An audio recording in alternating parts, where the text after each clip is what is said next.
पढ़ेंगे नीति वचन 6 उसके 6 आयत को। हे आलसी, चींटियों के पास जा, उनके काम पर ध्यान दे और बुद्धिमान हो। उनके ना तो कोई न्याय होता है, ना प्रधान, ना प्रभुता करने वाला, तो भी वे अपना आहार धूपकाल में संचय करती हैं और कटनी के समय अपनी भोजन वस्तु बटोरती हैं। हे आलसी, तू कब तक सोता रहेगा और कब तेरी नींद टूटेगी?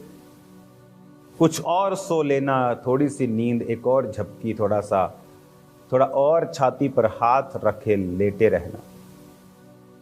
तेरा कंगालपन राह के लुटेरे के समान और तेरी घटी हथियारबंद के समान आ पड़ेगी। ओछे और अनर्थकारी को देखो, वो टेढ़ी मेढ़ी बातें बकता है। हम 11 आयत तक इसको रखेंगे। हालेलुया। 6 आयत में फिर से लिखा है, आलसी चींटियों के पास। परमेश्वर ने कहा चींटियों से सीखो, ना तो उनका कोई न्याय, ना प्रभुता करने वाला, ना तो उनका कोई प्रधान, तो भी वो अपना आहार संचय करती हैं। हे आलसी, तू कब तक सोता रहेगा? हमें मालूम है मुझे प्रार्थना करनी है। बहुत से काम प्रार्थना से हल होते हैं, बहुत सी अगुवाई प्रार्थना से होती है, आत्मिक आंखें प्रेयर से खुलती हैं। अगुवाई परमेश्वर की जो आपकी स्पिरिट इनलाइटेड हो जाती है, एकदम से जयवंत हो जाती है, प्रार्थना से होती है। लेकिन तब भी आप प्रार्थना नहीं करते। आलस पड़ा है, सुबह कर लेंगे, अभी सो जाता हूं, सुबह कर लूंगा। सुबह सोचते शाम को जल्दी आकर कर लूंगा। उसने कहा तेरी नींद कब टूटेगी? हालेलुया।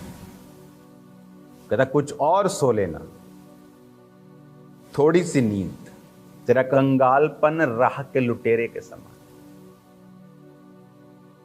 पुराने समय में राह के लुटेरे होते थे, अब तो बहुत कम है, अब तो सीसीटीवी कैमरा आ गए, लोग कम करते हैं ऐसे काम। लेकिन रास्तों में लुटेरे होते थे, राह के लुटेरे, समुद्री लुटेरे, डाकू। कहता तू ऐसा होगा कि एकदम से लुटेरे तेरे पास आ गए और तू कुछ नहीं कर सकता। हथियारबंद लोग तेरे एकदम सामने खड़े हो गए, फिर तू कुछ नहीं कर सकता। तो परमेश्वर ने कहा अगर तू आलसी है तो तू कंगाल भी हो जाएगा। आज बहनें प्रार्थना करने में आलसी हैं, फास्टिंग करने में आलसी हैं। बंदों को परमेश्वर ने कहा कि मैं तेरे हाथों के कामों के ऊपर बरकत दूंगा। बंदे काम करने में आलसी हैं, बीज बोने में आलसी हैं, टाइट नहीं देते। उसने कहा तेरा कंगालपन आएगा। तो कंगालपन आना तय है अगर हम आलसी हैं तो। आलस के द्वारा मैंने बहुत से लोगों के एंजॉयमेंट को अधूरा रहते देखा है। उनकी लाइफ का जॉय, उनकी लाइफ का आनंद थोड़ा होता देखा है। कंगालपन कहता तुम्हारा आने ही वाला है अगर तुम आलसी हो तो। लोगों को लगता है आलस एक कमी है, वचन के अनुसार आलस एक पाप है। आलस आपके परमेश्वर की योजनाओं को डिले रखता है, डिले से आपका नुकसान होता है। आलस एक शरीर का काम है, आत्मा के खिलाफ है।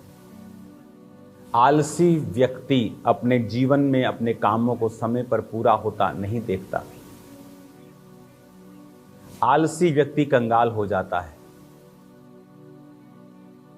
आलसी व्यक्तियों को परमेश्वर पसंद नहीं करता। वो चाहे प्रार्थना में आलस हो, उपवास में आलस हो, काम करने में आलसी, बिजनेस करने में आलसी, जॉब में जाना है आलसी। आज भी लोग सुबह चर्च आए होंगे 1 बजे और उनसे पूछो क्या काम था सुबह कि तुम मॉर्निंग 10 बजे आकर वर्शिप अटेंड नहीं कर पाए। पूछो, कोई कारण नहीं। आलस, सुबह ना जल्दी उठने का। इसीलिए आत्मा में आप लोग कंगाल हैं। कुछ लोग शारीरिक काम नहीं करते, वो शरीर में कंगाल हैं। कंगालपन तो है, वो पैसों का हो चाहे आत्मिक जीवन का हो, वो तो नजर आता है। सुबह कोई काम नहीं था, लेकिन आप लोग आराम से उठे, चाय पानी नाश्ता किया, आराम से ऑटो वाले को फोन किया, आराम से गाड़ी निकाली, आराम से आए कि 10 बजे अभी तो वर्शिप चल रही है, हाँ अभी तो वीडियो टेस्टिमनीज होगी, चलो चाय पी लेते कैंटीन में। आप आत्मिक कंगाल हो जाएंगे, क्योंकि आपकी आत्मा को आपने आलसी बना दिया है। प्रार्थना करने का आलस, रात को प्रार्थना नहीं होती, नींद आती, काम बहुत होता है। उसने कहा, हे आलसियों चींटियों के पास जाओ। उन पे कोई प्रधान नहीं, उनको मालूम है सर्दियों में हम नहीं इकट्ठा कर पाएंगे, तो वो धूप काल में संचय करती, और चींटियां जब सब फूड को इकट्ठा कर लेती हैं और धरती के नीचे अपनी बिलों में कहीं भी ले जाती हैं, फिर उस फूड पे जब उल्ली लग जाती है, फफूंद लग जाती है, तो वो उसको खाती हैं। वो खाना नहीं खाती, खाने की फफूंद को खाती हैं। और उन्हें मालूम है कि हमें जल्दी संचय करना है, सर्दियों में समय नहीं मिलेगा। लेकिन चींटियां समझदार हैं, लेकिन विश्वासी समझदार नहीं हैं। शैतान क्यों आपको नींद देता है जब आप बाइबल पढ़ते हैं? वैसे आपको पिक्चर देखनी हो 3 घंटे की तो आपको नींद नहीं आती। आपने 6 घंटे की सीरीज लगातार देखनी हो, आपकी आंखें ऐसे खुली रहती हैं जैसे आपने 10-15 कप कॉफी के पिए। लेकिन जैसे आप बाइबल पढ़ने लगते हैं, आपको लगता है बड़ी अच्छी नींद आ रही, चलो सो लेते हैं, सुबह उठें। सुबह उठते तो फिर आपके पास समय नहीं होता, आपके काम, आपको घंटियां बजती हैं, आप नहीं जा पाते। यही रीजन है आपकी स्पिरिचुअल लाइफ कंगालपन की ओर है। आलस एक पाप है। जब तक ये पाप आपकी लाइफ में रहेगा, संपूर्णता आपकी लाइफ में कभी नहीं रहेगी। बीज बोने में आलस, प्रार्थना करने में आलस। परमेश्वर ने कहा कंगालपन राह के लुटेरे के समान और घटी हथियारबंद के समान आ पड़ेगी। इसलिए ऊपर देखना छोड़ कर कि खुदा तू कब करेगा। जो व्यवस्था यीशु ने दी है कि 2 तो दिया जाएगा, तुम जितना बोवोगे उतना काटोगे, इस व्यवस्था को पूरा करें।